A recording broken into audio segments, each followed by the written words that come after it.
Guys ನಿಮಗೆಲ್ಲ ಒಂದು important ವಿಷಯ ಹೇಳ್ಬೇಕಂತಿದ್ದೀನಿ, ಸ್ಕಿಪ್ ಮಾಡಿದೆ ನೋಡಿ. ಇದು ಬೀಜದ್ದು ಹೆಲ್ತ್ ಇದ್ ವಿಷಯ. ಹೆಣ್ಮಕ್ಳು ಬೇಕಾದ್ರೆ ಸ್ಕಿಪ್ ಮಾಡಿ, ಇಲ್ಲ ನೋಡಿ ಬಾಯ್ಸ್ ಗಂಟೆ ಕಳಿಸ್ತೀರಾ ನೋಡಿ. ಸೊ ವಿಷಯ ಏನಪ್ಪಾ ಅಂದ್ರೆ, ಎಲ್ರಿಗೂ ಒಂದು 4 ಜನ ಕ್ಲೋಸ್ ಫ್ರೆಂಡ್ಸ್ ಅಂತ ಇರ್ತಾರಲ್ವಾ, ಹಂಗೆ ನನಗೂ ಒಂದು 4 ಜನ ಕ್ಲೋಸ್ ಫ್ರೆಂಡ್ಸ್ ಇದ್ದಾರೆ. ಸೊ 1.5 ವರ್ಷದ ಹಿಂದೆ ಆ ಕ್ಲೋಸ್ ಫ್ರೆಂಡ್ಸ್ ಅಲ್ಲಿ ಒಬ್ಬ ಒಂದು ರೀಲ್ಸ್ ಕಳಿಸ್ದ. ಅದು ಮೋಸ್ಟ್ಲಿ ಕನ್ನಡದಲ್ಲಿ ಬೇರೆ ಭಾಷೆಯಲ್ಲಿ ಇತ್ತು.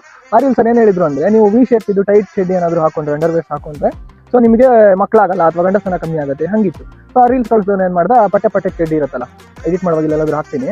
ಸೊ ಆ ಪಟ್ಟೆ ಚಡ್ಡಿನ ಹಾಕಕ್ ಶುರು ಮಾಡ್ದ. ಅದಾದ್ಮೇಲೆ ಸ್ವಲ್ಪ ಒಂದು ವೀಕೆಂಡ್ ಅಲ್ಲಿ ಏನೋ ಡಿ ಮಾರ್ಟಿಗೋ ವಿಶಾಲ್ ಮಾರ್ಟಿಗೆಲ್ಲ ಹೋಗಿದ್ವಿ. ಅಲ್ಲೂ ನನ್ನ ಫ್ರೆಂಡ್ ನನಗೂ ಅದೇ ಹೇಳಿದ್ರು, ನಾವೆಲ್ಲ ಇವಾಗ ಇದು ಹಾಕಕ್ ಶುರು ಮಾಡಿದ್ವಿ ಪಟ್ಟೆದು, ಅದು ಟೈಟ್ ಹಾಕೊಂಡ್ರೆ ಈ ತರ ಆರೋಗ್ಯಕ್ಕೆ ಒಳ್ಳೇದಲ್ಲ ಅಂತ ಹಂಗೆ ಹಿಂಗೆ ಅಂತ ಹೇಳ್ದ. ನನಗೂ ಕೊಡ್ದ. ಓಕೆ ಅಂತ ನಾನು ಹಾಕೊಂಡೆ. ಇಲ್ಲಿ ವಿಷಯ ಏನಪ್ಪಾ ಅಂದ್ರೆ, ಅವ್ರು ಯಾರು ಜಿಮ್ ಆಗ್ಲಿ ರನ್ನಿಂಗ್ ಆಗ್ಲಿ ಏನು ಮಾಡ್ತಿರ್ಲಿಲ್ಲ. ಅವಾಗ ವರ್ಕ್ ಫ್ರಮ್ ಹೋಮ್ ಬೇರೆ ಇತ್ತು. ಸೊ ಹಂಗಾಗಿ ಮಲ್ಕೊಳ್ತಿದ್ರು, ಕುತ್ಕೊಳ್ತಿದ್ರು, ಕೆಲಸ ಮಾಡ್ತಿದ್ರು, ಇಲ್ಲ ತಿಂಡಿ ತಿನ್ನಕ್ ಹೋಗ್ಲಿಕ್ಕೆ ಬೈಕಲ್ಲಿ ಹೋಗ್ತಿದ್ರು ಅಷ್ಟೇ. ಸೊ ಇನ್ನೊಂದು ಎಂಡಲ್ಲಿ ನಾನು 1.5 ವರ್ಷದಿಂದ ಯಾವಾಗ ಇದನ್ನ ಶುರು ಮಾಡಿದ್ವಿ, ಅವಾಗ ಜಿಮ್ಮಿಗೆ ಹೋಗ್ತಿದ್ದೆ, ರನ್ನಿಂಗ್ ಬೇರೆ ಮಾಡ್ತಿದ್ದೆ. ನಾನು ಅದೇ ಚಡ್ಡಿ ಹಾಕೊಂಡು ಜಿಮ್ಮಿಗೆ ರನ್ನಿಂಗಿಗೆಲ್ಲ ಶುರು ಮಾಡಿದೆ. ಸೊ ಒಂದು 2 ವಾರ ಆಗೋಷ್ಟರಲ್ಲಿ ನನಗೆ ನೋವು ಬರೋಕ್ಕೆ ಶುರು ಆಯ್ತು ಆ ಬೀಜದಲ್ಲಿ. ಒಂದೊಂದ್ಸತಿ ಲೆಫ್ಟ್, ಒಂದೊಂದ್ಸತಿ ರೈಟ್ ಈ ತರ. ಸೊ ನನಗೆ ಫುಲ್ ಭಯ ಆಗೋಕ್ಕೆ ಶುರು ಆಗೋಯ್ತು, ಏನಪ್ಪ ಇದು ಹಿಂಗಾಗ್ತಿದೆ, ಗಿರ್ನಿ ಆಗೋಯ್ತಾ ಏನೋ ಅಂತ. ಸೊ ಅವಾಗ ನಾನು ಲೇಟ್ ಮಾಡಿಲ್ಲ, ಎಲ್ಲರೂ ಇದೇ ಮಾಡ್ಬೇಕಾಗಿದ್ದು. ನಿಮ್ಗೆ ಏನಾದರೂ ಸಮಸ್ಯೆ ಬಂದಾಗ ಇಮಿಡಿಯೇಟ್ ಆಗಿ ಡಾಕ್ಟರ್ ಹೋಗ್ಬೇಕು. ಸೊ ನಾನು ಸ್ಪೆಷಲಿಸ್ಟ್ ಯೂರಾಲಜಿಸ್ಟ್ ಹತ್ರ ಹೋದೆ.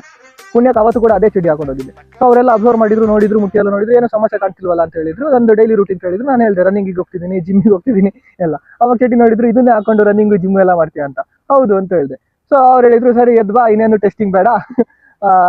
ಏನಾಗತ್ತಂದ್ರೆ ಆ ಬೀಜಗಳೇನಾಗುತ್ತೆ, ನೀವು ರನ್ನಿಂಗು ಜಿಮ್ಮು ಈ ತರ ಎಲ್ಲ ಮಾಡಿದಾಗ ಡಿಸ್ಪ್ಲೇಸ್ ಆಗುತ್ತೆ, ಆಚೆ ಈಚೆ ಮೂವ್ ಆಗ್ತಿರತ್ತೆ. ಸೊ ಹಂಗಾಗಿ ನಿಮಗೆ ನೋವು ಶುರು ಆಗುತ್ತೆ.